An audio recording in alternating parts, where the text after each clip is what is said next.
Punta na tayo doon sa bahay. Baka abutan tayo ng ulan eh. Hirap na. Tayo mabasa. Sa panahon niya, mahirap ang pasakit.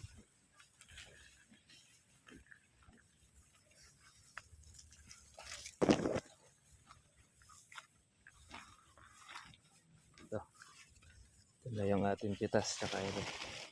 Isang red bag na. Kaya lang eh. Siyempre, bibilihan pa po natin. Kaya amunuman tayo. Konti na lang. Okay.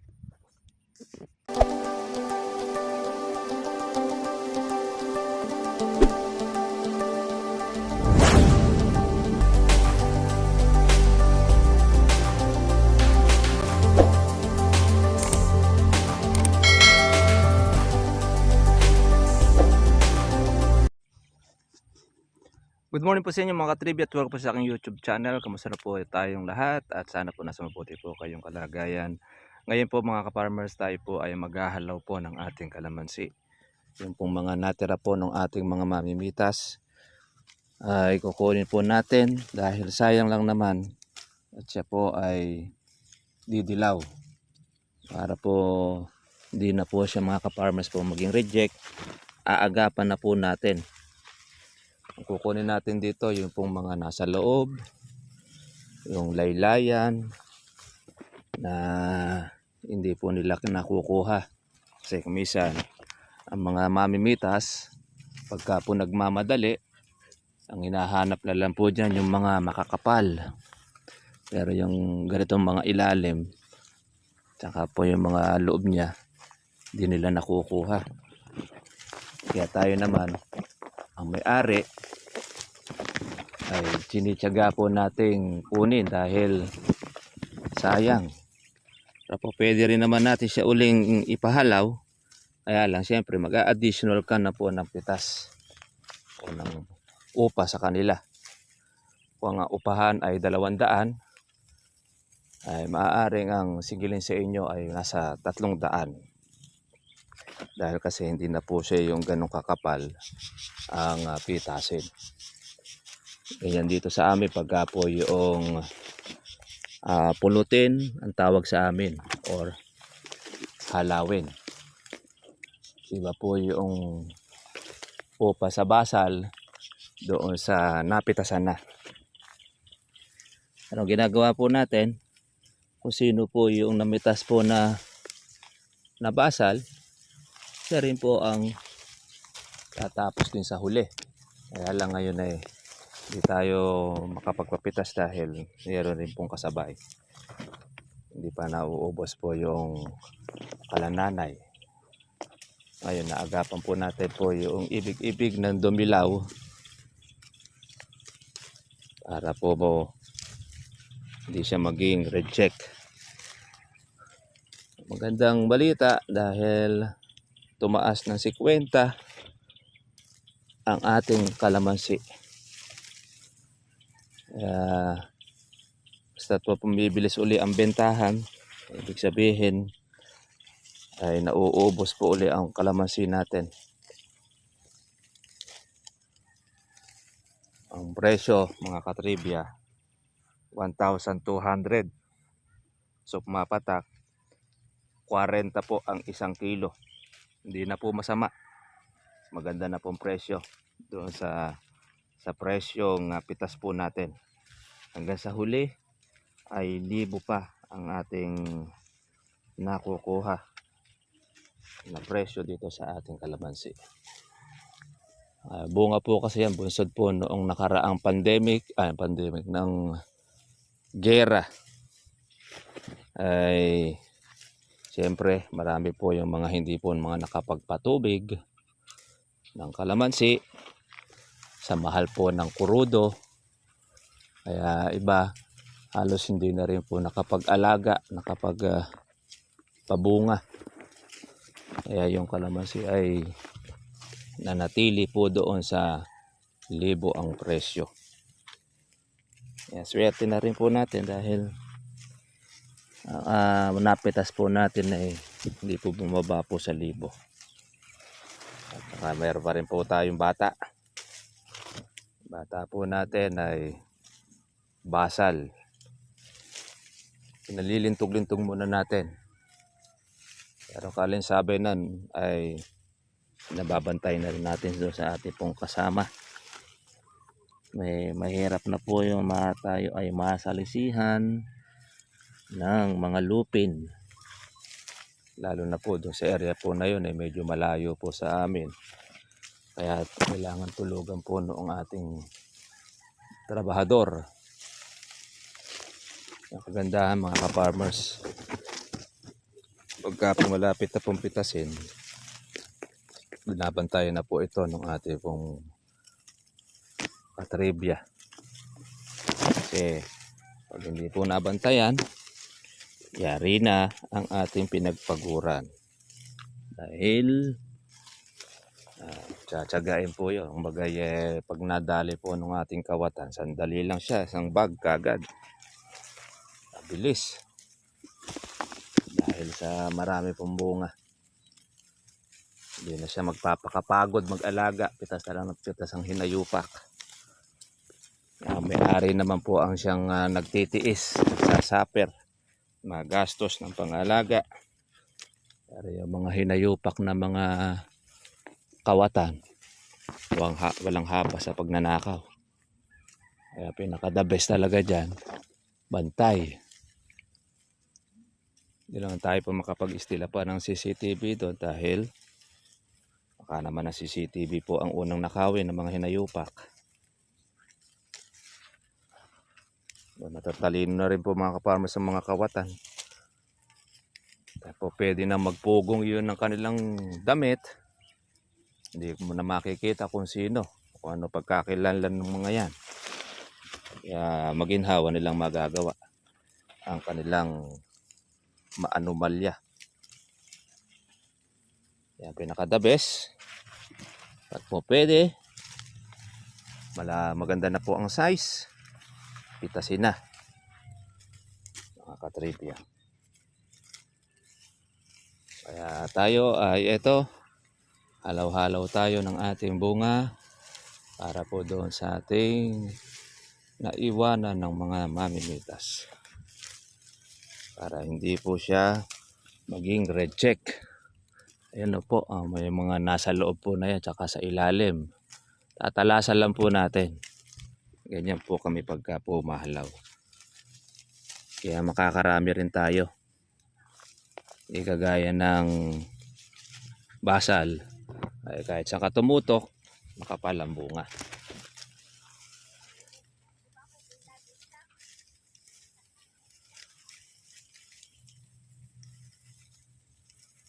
Ayaw mga may-ari, tuloy-tuloy lang. Ayan, lumalaki na rin po ang mga buko natin. Kalamansi, ang ating pang September tsaka October. Nako, makapal to. Makapal ang ating pang October. Ang ating panahon ng kalamansi. Harinawa sana ay kahit sa 600, 700 ay magkaroon ng presyo. Ay panalo na tayo pagka umabot po ng 600 ang kalamansi sa buwan ng September. Dahil yan bunga lang po ng ating ulan tsaka ng ating mga pataba. Hindi na tayo nag-spray nakagaya ng dati.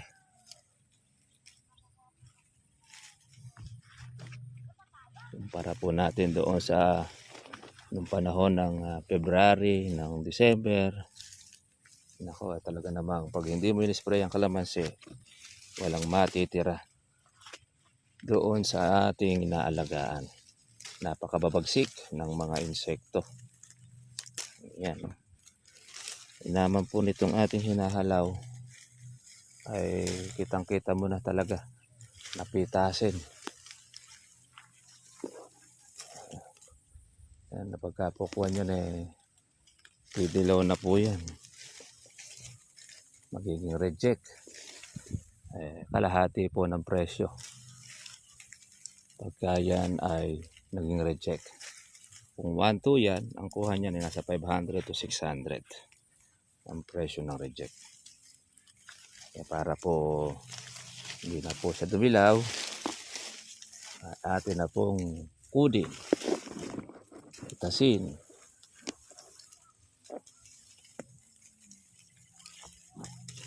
Tibay po nung mga reject natin. No? Hanggang ngayon nakakapit pa rin yung ating mga dilaw. Matagal na ito. Yung ating baging, sabay na po natin ng pagbubunot sa kanya.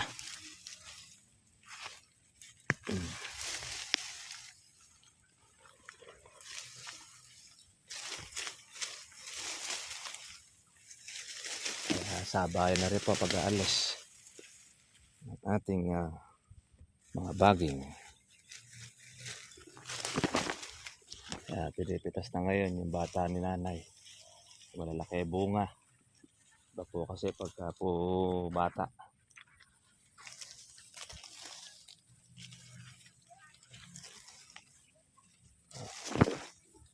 Ayan, ang ganda ng bunga nito. Makinis. Yung mga alangan, hindi na po natin kinukuha. Dahil yan naman po ang ating susunod na pipitasin. Meron tayong pang July. Meron din tayong pang August. Sunod-sunod. August and September. Ang September, yan po ang makapal. Ang marami. Pero pagka bagsak na bagsak ang September, pwede na natin paabutin po siya ng October.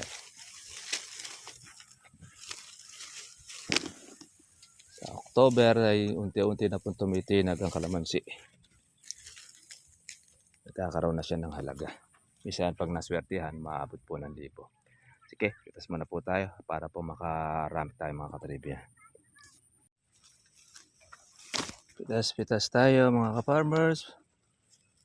Halaw-halaw para dito sa ating natira. Yan. Pupuno na po yung ating kandongga. Mabigat na sa balakang. Siguro ito mga nasa 15 kilos. Itong ating pitas na ito. Kaya makakaisang red bag na tayo bago makapananghalian. Ay meron na tayong kulang isang bag. Yun no. Yung nasa loob po na yan ang ating kinukuha. Yung hindi po natiyatyaga ng mga mamimitas. Ang kanilang nakukuha po ay yung makapal. Kaganyan ay hindi nila masyadong tsatsagain yan. Libang iyo pa munang maganda. Yan sa kanila po yan pipitasin ng maayos. Talagang pulido para sila ay makapuno. Pero kung ibabayad po natin na gaya ng bayad sa makapal, ay hindi na po nila po pipitasin. Tatanggihan ka na. Mga katribya. Yan, sakit na sa balakang. Yung ating kalamansi.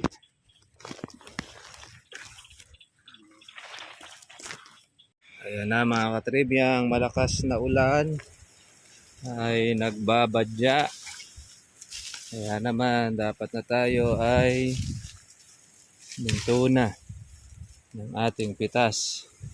Pero wala pa naman pong pumapatak. Hangin pa lang naman. Kaya lang pagka ito ay bumuhos, sigurado malakas to, malamang. Nakuha na muna natin ito mga ka-farmers. Habang wala pa po ang ulan. Pag pumatak na ulan, ayun, diretso na tayong sumilong.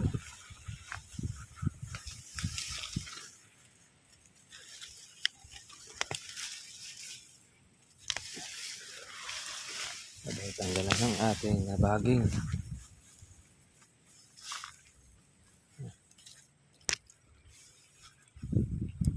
Lakas na hangin.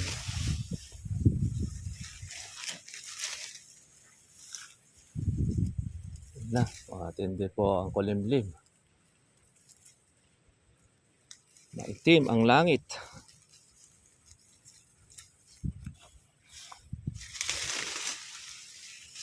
Baging sumasabay pa. Sabay pa ang baging. Yan, malabas ang bunga.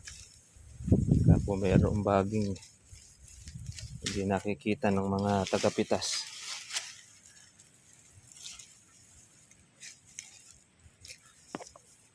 Nasa loob natin.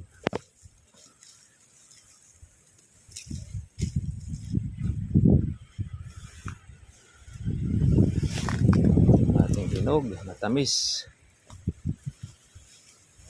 Check.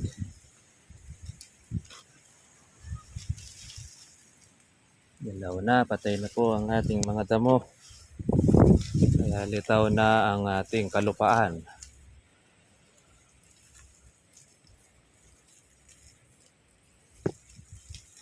Bapanda. Ang ulan.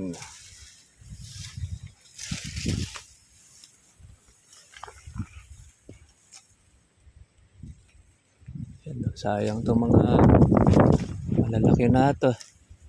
Magiging reject lang. Para maging pera. Ang maintenance. Ang ating pang-alaga sa kanya. Marami rin tayong mga gaholin. Pangkatapusan. Pwede na pong mapilit yan. Lalo na pong mataas pa presyo Mahahabol pa. Kakahabol pa tayo. Pwede. Pagtungtong na kasi ng August, umpisa na po yan ang pagbaba ng presyo ng kalamansi. Dahil marami na po yung mga kasabay ng mga bunga.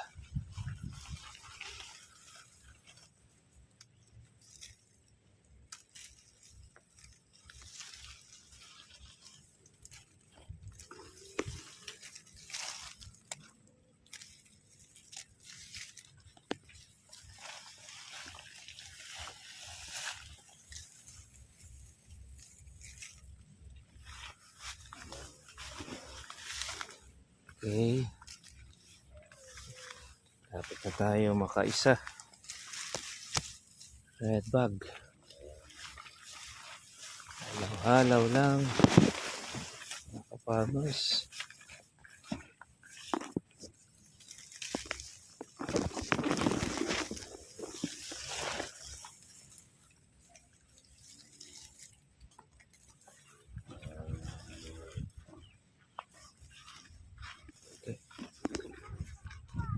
Na tayo doon sa bahay, baka abutan tayo ng ulan hirap na tayo mabasa sa panahon ngayon. Mahirap ang pasakit.